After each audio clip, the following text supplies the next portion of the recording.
que es actualmente el círculo alpino o los Alpes de hoy, ¿no es cierto?, de esa región vinieron para acá. Deciden partir ciegamente, digamos. Les prometían muchas cosas también, en las cuales no siempre se cumplió todo.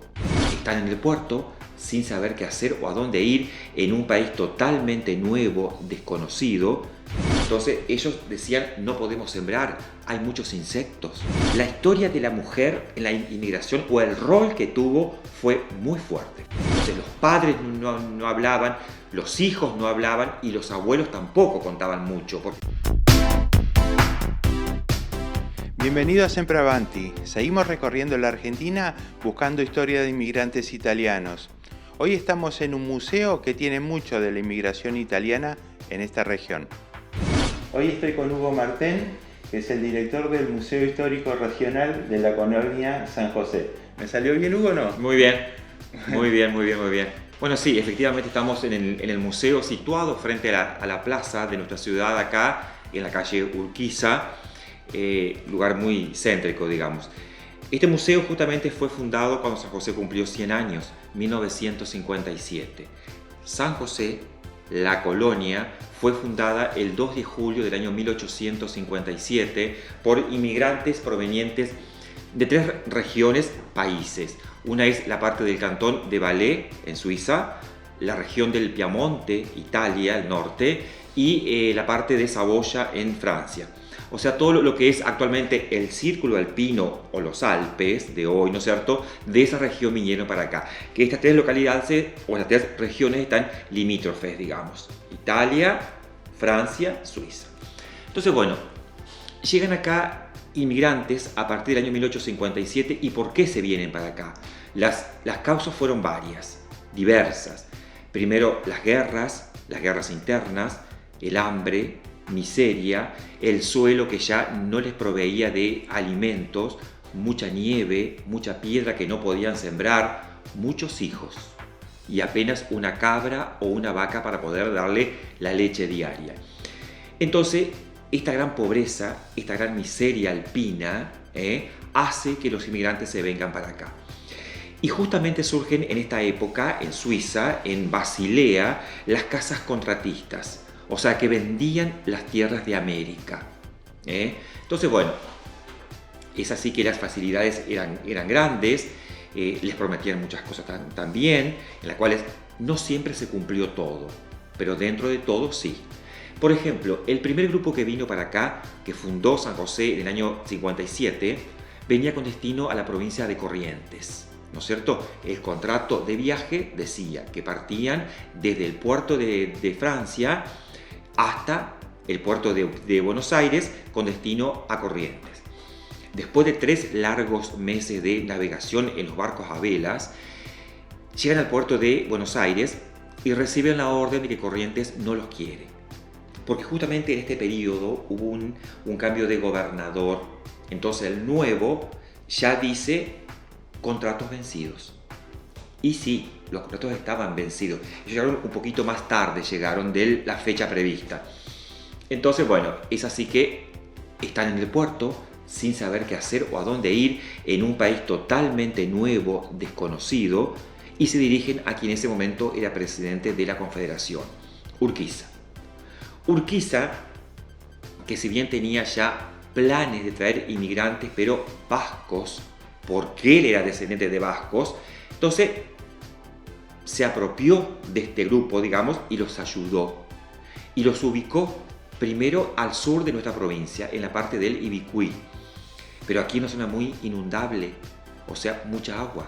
Entonces ellos decían, no podemos sembrar, hay muchos insectos. Estuvieron poquitos días ahí. Entonces Urquiza da la orden, ¿no es cierto?, a través del agrimensor Carlos Souríguez, para que busque otro lugar, y desembarcan en lo que más tarde iba a ser Colón, ¿no es cierto? Colón se funda un poco más tarde.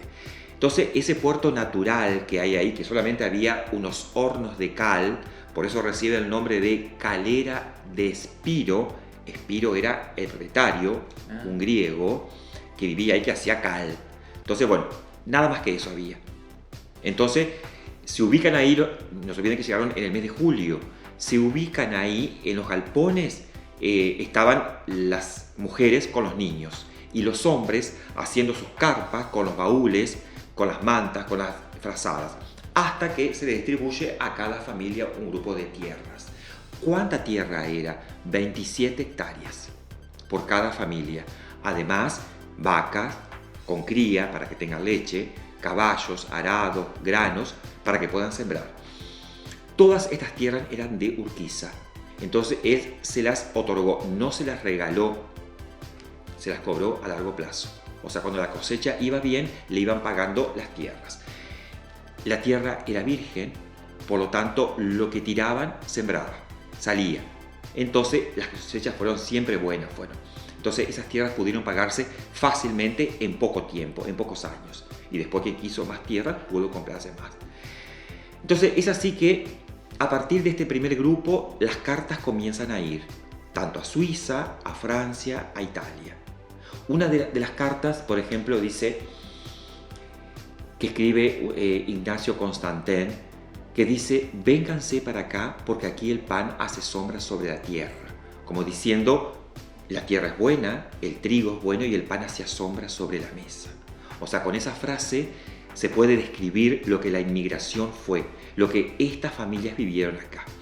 Entonces, a partir de ahí comienzan a venir más y más grupos, llamados por los vecinos, por la familia que estaban acá, por el sacerdote.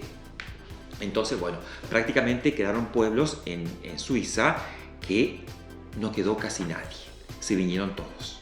Entonces, las causas eran las mismas siempre: la pobreza, un futuro bastante oscuro para sus hijos, que eran numerosos incluso.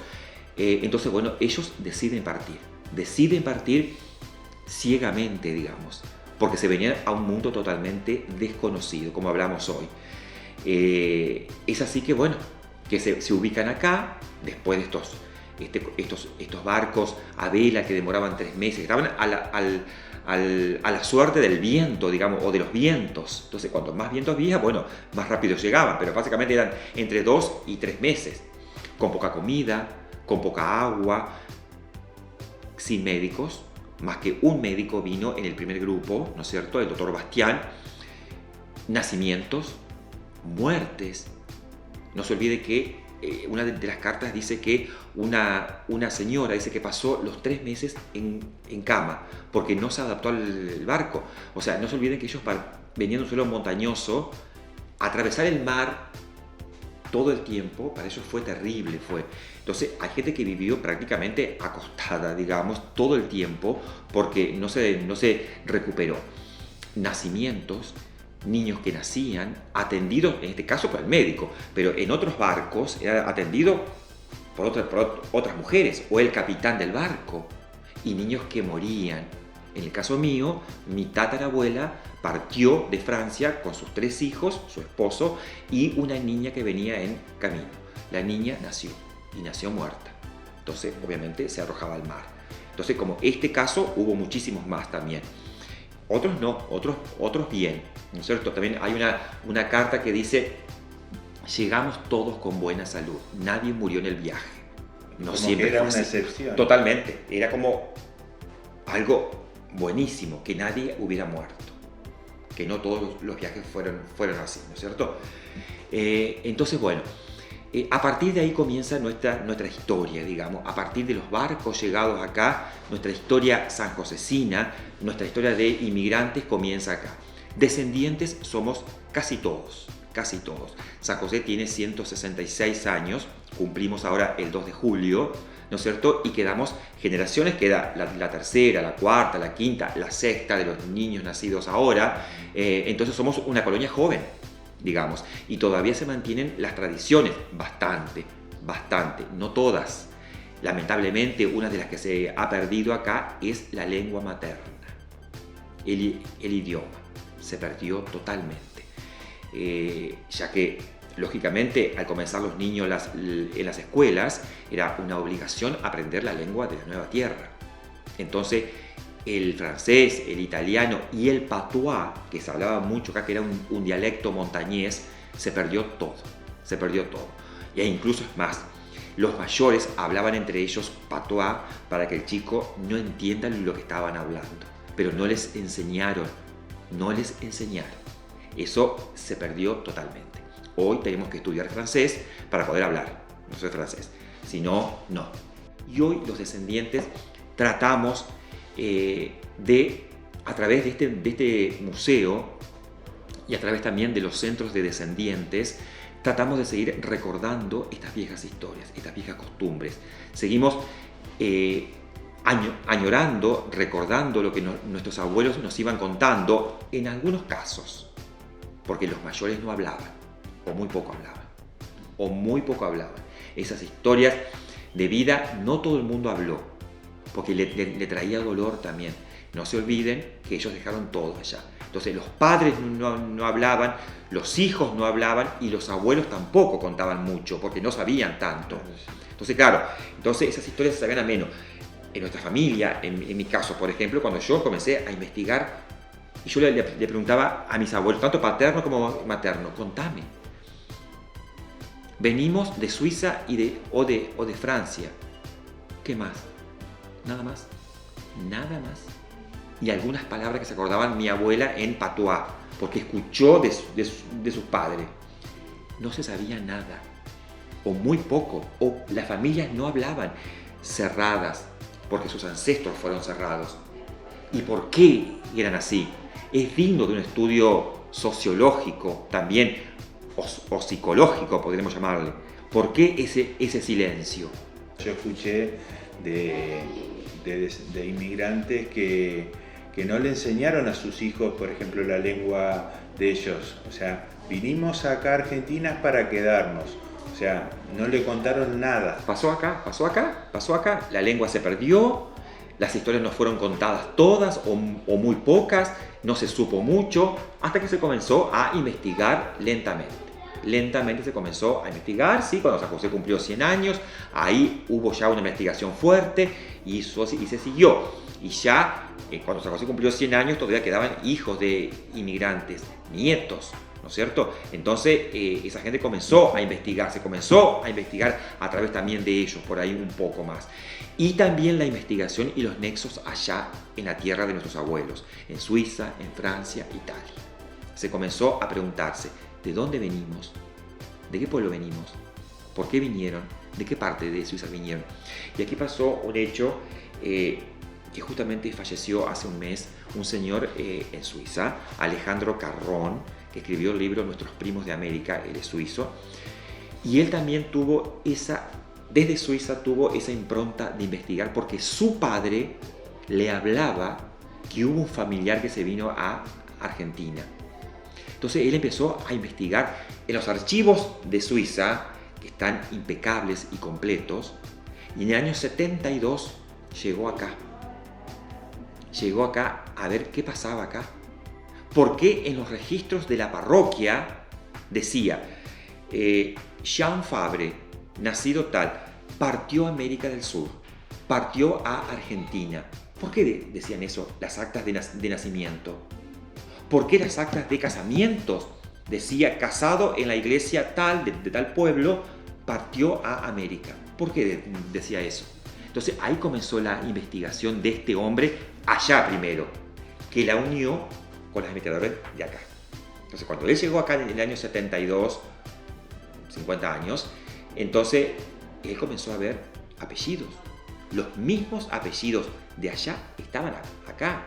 Incluso él dijo una vez, yo tuve la suerte de ir a verlo allá y estuve también acá muchas veces, decía él, nosotros miramos los rostros y son los mismos. Y sí, los genes son los mismos. Si uno ubica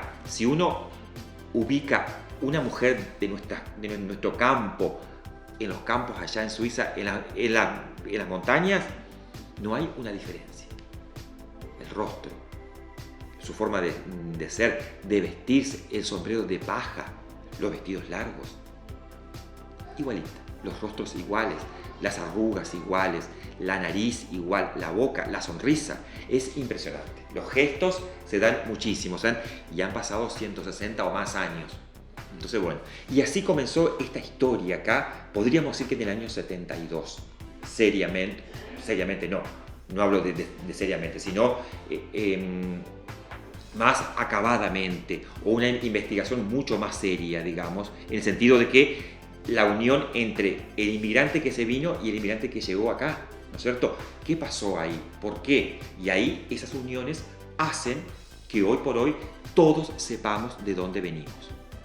Nosotros sabemos de dónde venimos perfectamente, de qué pueblo, en qué año vinieron, con quién vino, en qué barco vino, cuándo salió, los padres de los padres, quiénes eran.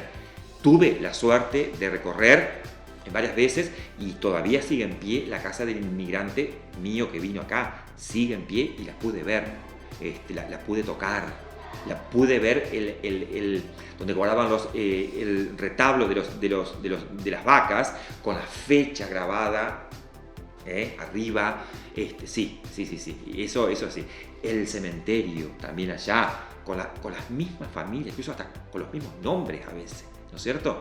Eso se da muchísimo, se da también. ¿De qué lugar eras? Los míos acá eran de la comuna, se llama Le Biot. Le Biot es en Alta Saboya, en Francia. Alta Saboya está pegadito a Suiza, ¿no es cierto? Al Cantón de Valais y al norte de Italia. Ahí, todo ahí está, ¿no es cierto? Entonces eran pueblitos, son pueblos pequeñitos, hasta el día de hoy son chiquitos. Obviamente está lo antiguo mezclado con lo moderno, que está muy lindo también. Las casas se conservan muy bien, muy bien. Los archivos parroquiales están perfectamente bien. Entonces eso hace que uno pueda investigar muchísimo más. Entonces, así que, y bueno, aquí estamos acá, los descendientes. Aquí estamos para poder seguir recordando lo que fue y que no se pierda para las nuevas generaciones también. La historia de la mujer en la inmigración o el rol que tuvo fue muy fuerte. Ellos tenían la cultura del vino. Existía la ley de los monocultivos. Vinieron y destruyeron todo lo que es las plantas. O sea, ingresamos con el San José del barco del año 1857 y salimos con los jóvenes de hoy. ¿Te gustó el video? Deja un comentario y no te olvides de suscribirte al canal.